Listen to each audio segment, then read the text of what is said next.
Halo Papir dan Miss Tata, untuk melengkapi nilai ujian akhir pengantar ilmu politik, saya akan mengulas berita tentang Omnibus Law, berita politik yang sedang ramai diperbincangkan oleh seluruh warga negara Indonesia. Apa sih Omnibus Law itu? Secara terminologi, omnibus berasal dari bahasa Latin yang berarti untuk semuanya. Omnibus Law adalah hukum yang bisa mencakup untuk semua atau satu undang-undang yang mengatur banyak hal. Kata omnibus juga dipakai dalam moto atau semboyan negara Swiss, yaitu Unus pro omnibus, omnes pro uno, yang artinya satu untuk semua, semua untuk satu, yang menyimbolkan Swiss sebagai negara yang mencintai perbedaan dan pluralisme. Meski terbilang produk hukum baru di Indonesia, Omnibus Law lazim dipakai di negara-negara yang menganut sistem common law. Omnibus Law artinya aturan yang dibuat lintas sektor. Ini membuat pengesahan Omnibus Law oleh DPR bisa langsung mengamandemen beberapa undang-undang sekaligus. Amandemen beberapa regulasi lama dalam satu paket undang-undang membuat Omnibus Law kemudian disebut sebagai Undang-Undang Sapu Jagat.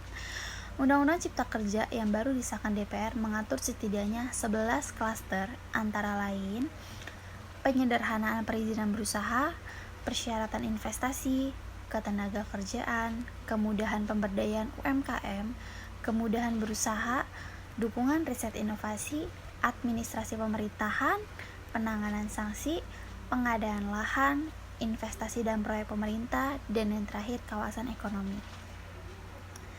Sehingga dalam praktiknya, pengesahan satu undang-undang berupa Omnibus Law Cipta Kerja langsung mengamandemen beberapa undang-undang sekaligus. Namun demikian, sejauh ini polemik paling banyak muncul yaitu pada amandemen terkait pemburuan, yaitu Undang-Undang Nomor 13 Tahun 2003 tentang ketenaga kerjaan. Undang-undang ini dimaksudkan untuk merampingkan regulasi dari segi jumlah. Selain itu, menyederhanakan peraturan agar lebih tepat sasaran. Baru-baru ini, ribuan mahasiswa, buruh, dan para pekerja melakukan aksi demonstrasi di beberapa wilayah di Indonesia. Contohnya, masa mahasiswa yang berunjuk rasa menolak Omnibus Law di Patung Kuda Arjuna Wiwaha Jakarta Pusat terus bertambah. Masa mahasiswa berorasi di depan Gedung Sabta Pesona Kementerian Pariwisata dan Ekonomi Kreatif. Masa datang sambil membawa bendera Indonesia dan spanduk yang bertulisan "Tolak Omnibus Law". Aksi unjuk rasa menolak Omnibus Law Cipta Kerja telah berlangsung di sejumlah daerah sejak 6-8 Oktober. Kelompok buruh dan mahasiswa tak mengundurkan gelombang protes meskipun polisi bertindak represif pada aksi pekan lalu. Dewan Perwakilan Rakyat akhirnya mengirimkan draft final Undang-Undang Cipta Kerja kepada pemerintah, terhitung 8 hari sejak disahkan. Salinan resmi undang-undang kontroversial tersebut disahkan sebelum akhirnya Presiden Jokowi menerima Undang-Undang Cipta Kerja. Pengesahannya di tangan legislatif tampak tergesa-gesa.